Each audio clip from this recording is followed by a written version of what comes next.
skydiving. Hope comes and stops us in our tracks.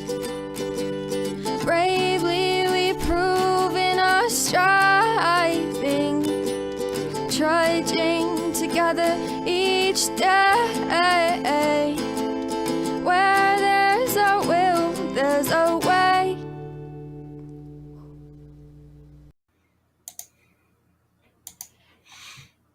Morning, everybody. Happy Monday. Hope you had a good weekend.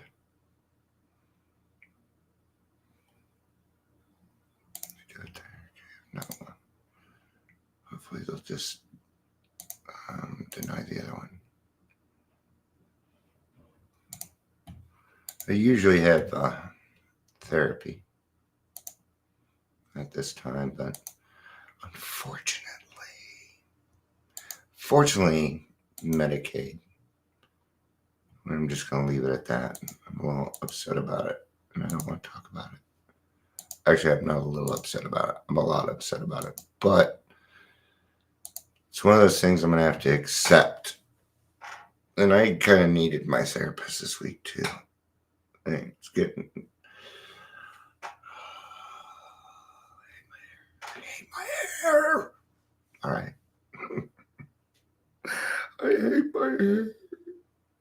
So I came on here today, though.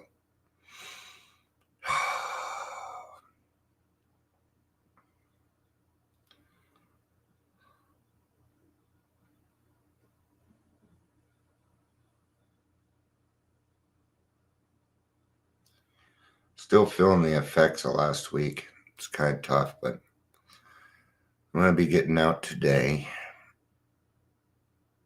I have a meeting with somebody.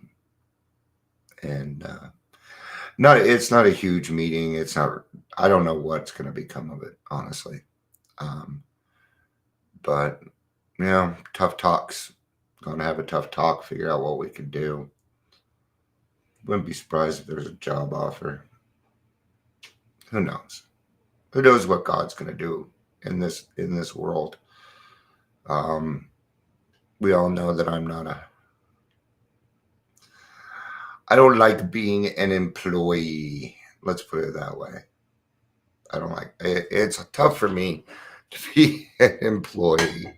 I'm not a very good employee.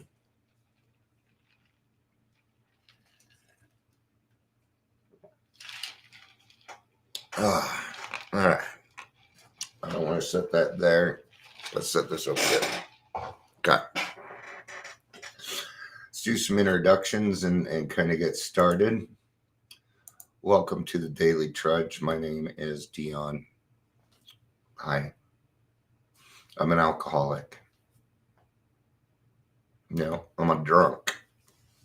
I'm a hopeless, helpless, chronic alcoholic.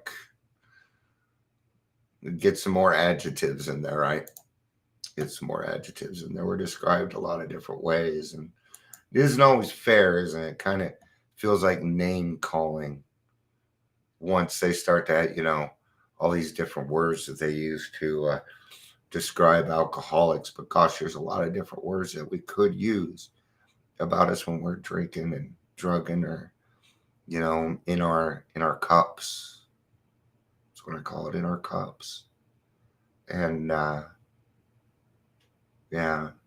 so today we're gonna talk about coming out of the dark, man. And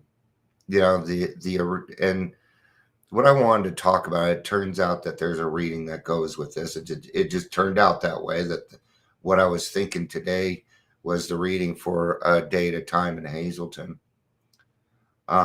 We have to stop hiding. We can't continue to hide, man. We can't. We've got to turn those cameras on. We got to get to... Zoom has made it too easy for us to hide. It has. Okay? See, when you're new, it might be best to check out an in-person meeting. You might want to do that. You might want to go check it out. Okay? because there's something about people seeing your face. I know it could be embarrassing. Look at me. I don't shave. I come on here with bedhead. I'm always wearing pajamas. My shoes are never tied. Don't be embarrassed. Nobody comes on here and makes fun of me. Well, somebody did once. So, okay. But it's time that, we take the stick that we're beating ourselves with, and it's time to put it down. It's time, man.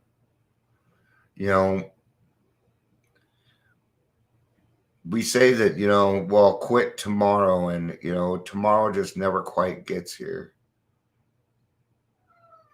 There are times when I thought I was going to have a drink and years would pass by. Literally years, months, bam, like that. And I wouldn't remember the promise that I made myself. I wouldn't remember the promise that I made to my begging kids and my wife for me to stop drinking because they didn't want to watch me die like this. But yet there I would go, knowing. And I had a lot of knowledge. I've been doing this for a long time, and yeah, I really don't want you to go through all of that. And I will do everything that I possibly can, which honestly I don't feel like is quite enough. But that's okay. That's between me and God. Right. So let's get to the reading. I like Hazelden literature. And from my understanding, this is going to be considered AA approved literature starting this year. So Hazelden literature, yay. I'm all for that. I've been a big proponent of Hazelden for a long time. They are the best treatment center out there. And quite honestly, if you can get in their IOP, if you're new or whatever, okay, they're based out of Ohio. They're not, okay, so you may not be able to get in there, but maybe virtually, maybe you could go there and get some information from them. If you're new, a great thing is Living Sober. It's a great book to have. Right? And we have these books and we have these little things to remind us of what we're doing, because my brain forgets things pretty easily. Okay. It took me a while of coming in to remind myself that I was an alcoholic and not allowed to drink anymore. Ouch. Let's put that a different way. See, I forget, because for me, the thought of not drinking anymore is actually fine with me. I don't want alcohol. I just don't anymore. All right.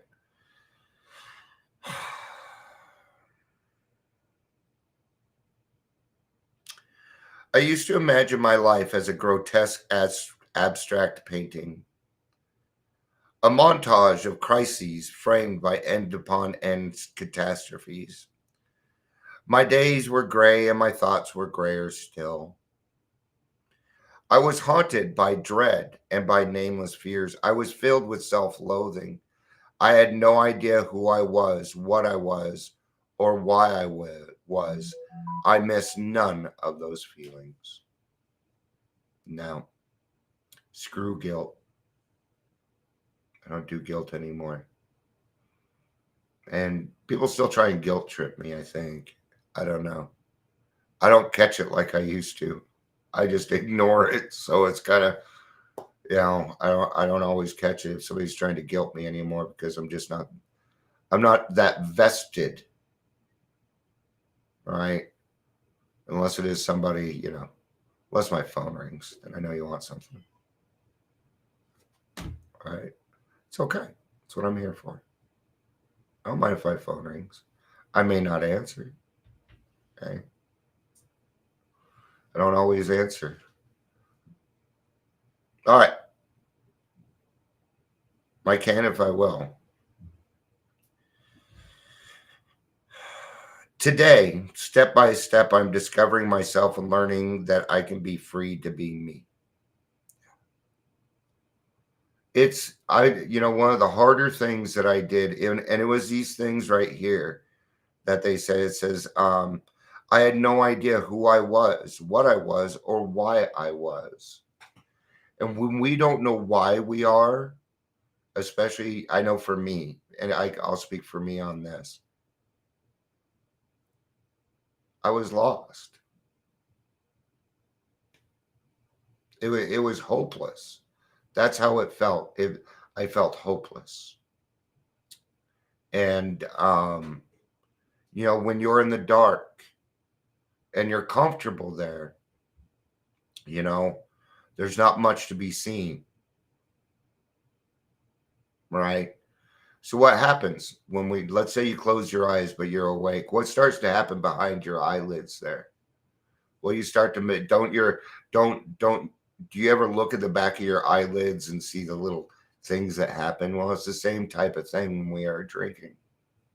Okay. When we are drinking, our whole body the whole body changes. Okay. Number one, we don't sleep. Notice when you're drinking, you don't have drinking dreams. Notice when you're drinking, you don't have sobriety dreams. Notice when you're drinking, you don't really remember your dreams. See, we don't get enough REM sleep. So then we start to live in this dream world, a little dream world. And then this happens. I had no idea who I was, what I was, or why I was. And I can feel the pain in that.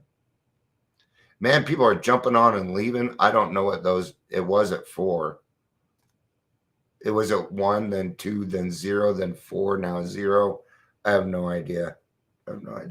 So if you could say hi or something, that'll tell me. May I just have a bunch of looky-loos today. That's fine. Am I grateful for my new life? Have I taken, I know why, because I put it in this one. And I bet they're checking it out. Yeah. Okay. Am I grateful for my new life? Bet. You bet. I'm very grateful for my new life. Bet. And I thank God for that every single day. See, when I wake up in the morning, do you thank God? I do. I thank God for another day. I woke up sober again. Thank God. That's we alcoholics, we need to start our day like we end it. Thank you. Okay. It's almost a presumption when I get up in the morning. God, and I haven't done this in a while. I need to get back on that. God, thank you for this day that you're about to give me. Thank you for the gifts that you are about to give me today. Even though I have not received them today, I know I'm going to see them because God just works miracles. Now, he doesn't necessarily work miracles just for me to see. He works miracles for everybody to see. All right. Sometimes it's just for me, or I would like to think so. Because he works through other people. So there's always another person involved. Almost always another person involved. And that's the way God, I feel that's the way God wants it. Sometimes I think that God will give me more than I can handle so that I will reach out to his children. Because otherwise, this guy, not anymore. Now it doesn't matter what comes along. I tend to talk to somebody else about it first. Doesn't matter. Okay. I have to make sure. I have to double check my motives. I have to double check my intentions. That makes for a good day. Makes for a productive day. And today I'd like to have more of a productive day because I haven't had a productive day since Wednesday. And whew. All right. Have I taken the time to thank God today for the fact that I am clean and sober and alive? I was just talking about that. I didn't read ahead, I swear. It's just the natural order of things. This is how AA works. I am not psychic. I just know how this works. I know the next order of things because I've done it so much. And I will continue doing it. And today I pray, may calm come to me after the turmoil and nightmares of the past.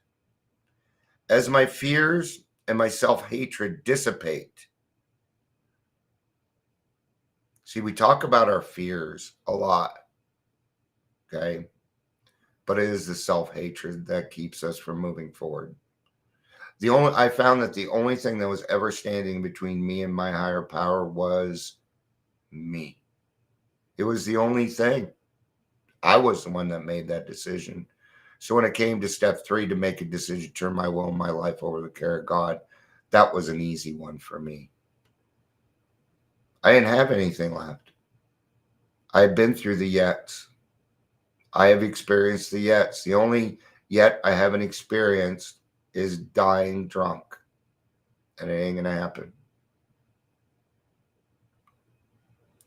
For in the spiritual world, as in the material world, there is no empty space. May I be filled with the spirit of my higher power. Today I will remember mornings scatter nightmares. All right. Thanks, everybody, for being here. I hope you have a good day. I'll probably be back a little bit later. I have a 12:30 appointment. Thank you, everybody. I love you. Peace out and have a day. Bye-bye.